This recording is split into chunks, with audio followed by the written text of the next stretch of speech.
If I could only shoot on one lens for the rest of my life, it would be this guy, the Helios 44-2. Let's talk about it. Now, I know there's a ton of videos out there talking about how amazing this lens is, especially for how cheap it is.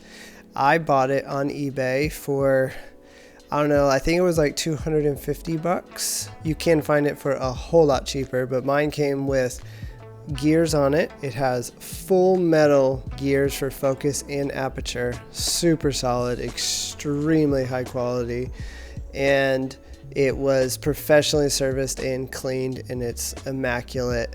No fungus or anything like that. So that was my one concern with trying to buy this, because I know you can try to find them for like under 100 bucks, but they don't have the gears or anything like that, and then you run the risk of fungus in the lens and and just other weird things, that things don't work smoothly. This came de-clicked with the aperture, and it was a super reputable buyer on eBay. If I can still find their information, I'll leave it in the description.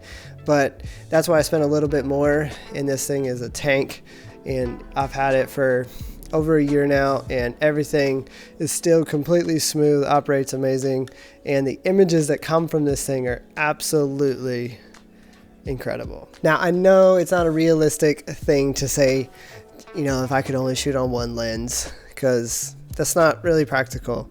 I took this out the other day, and it's a 58 mil lens, which is a perfect focal length if you are going to only use one lens for a shoot, because pretty quickly you could get a wide shot or a tight shot, and it's just pretty versatile like that. But I did rock the other day my 28 mil Canon FD and this guy, and it was like the perfect combination. It was just like back and forth if I needed something super wide right there, just to cut a little sequence together, and it was a perfect combination. They both have that swirly bokeh, and they matched pretty good. But this guy, my goodness, it's just gorgeous, especially when shooting with the right light.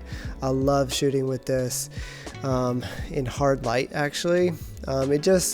It just helps, kind of like when you are shooting in hard light, it is a little tricky sometimes to create that beautiful image. But if you can get the crazy flares and the texture and the swirly bokeh to kind of give you something that's unique, you can kind of get away with some imperfect light. And that's what I love about this. This was the shoot that I did, was a last minute shoot. It wasn't a lot of time. There was like zero pre-production, nothing. It was just like one day I got a call and was like, hey, can you be here tomorrow to shoot this thing? And I was like, yeah, absolutely.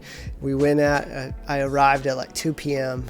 Not ideal sunlight, just didn't have anything to work with. So I knew I was going to rock this guy, because it just gives you that extra level of just like, I don't know, it's just beautiful. It's just something about this lens that just, you don't have to put a lot of effort into it, and it just looks sick. I will say this isn't the sharpest lens out there, and it's just understanding the tool that you have for what you're trying to accomplish. I usually don't try to use these for interviews or stuff like that, but for this project I actually did, and it came out really great. But we shot the interview outside, so just with trees and water behind them, so just that bokeh was just so great. And so here's the shot that we did for that. It was just like a one cam on this 58 mil. I didn't have any lights. It was just like we were shooting in the shade, perfect. It was actually a cool time that I got to play around with DaVinci's relight feature. Added the light. It looks like I have a light in here. It's not perfect, but for how quick that was, I think with the swirly bokeh and everything, it really made this project just pop. The client was blown away and loved the outcome, especially because of how last minute it was, and I was able to deliver something just like super gorgeous. And I think I attribute a lot of that to this lens. So when I am shooting with this lens, I do try to hunt those sun flares. I try to backlight my subjects, try to find unique elements, trees, any type of foliage or sun flares, or anything where this is going to shine. I think it turned out sick. So you just can't go wrong with this lens. It's not the perfect lens for every project. I wouldn't use this, especially if I am going something more corporate-y, something more like less creative. Definitely not going to use this lens. This quality for less than 300 bucks, it's just you can't go wrong having this in there. If you're on a shoot, you're like, man, I want to do this like portrait session with my client or something where you see this nice tree or some sunflowers coming in. You're like, man, I just want to do something that pops right here. Boom, super, super tiny, fits in the bag. You can take it anywhere, take it on every shoot, and it's just going to deliver every single time.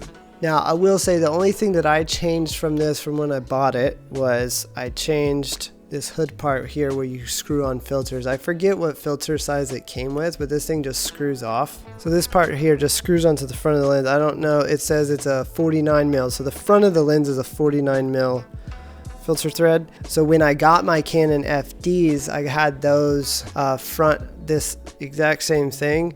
So I ordered an extra one to go on this thing. This is from Simod Lens. It's a 49 mil to 77 mil thread size with an 80 mil outer diameter here if you're going to use a matte box or something. So this is the exact same thing I have on my FDs. So when I'm out shooting with my FDs, I just using ND filters or whatever, this makes it super easy that this is exactly the same as those Canons. And it just made that a lot easier because I don't remember what the filter thread size that it came with, but it wasn't the 77. So just keep that in mind. These are pretty cheap from Simod Lens, full metal. It's got the like grip edge here.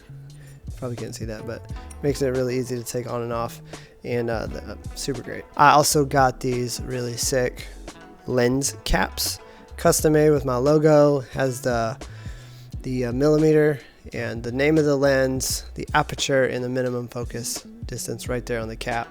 And I got this one in this like tan color, and the exact same things for all my Canon FDs, but in blue, so I can just look in super quick, know which is which. And then as my vintage lens set grows, I'll get more of these, and then they're just easily recognizable. But I'm just like psyched on this lens, and I know you've seen footage from it before, but it's an incredible lens. And yes, it's not perfect for every project, but if I could only shoot on one lens for the rest of my life, it would just have to be this guy, just because it's just so unique. It's so creative, and I actually want to do something coming up where I do one camera, one lens, and one light, and make a dope project. And I think that would be an awesome challenge. And if you think that's a great challenge, if you want me to do that, just give me a thumbs up in the comments. And if you could do me a huge favor, please like this video, subscribe if you aren't already. And yeah, I love you guys, and I'll see you in the next one. Peace.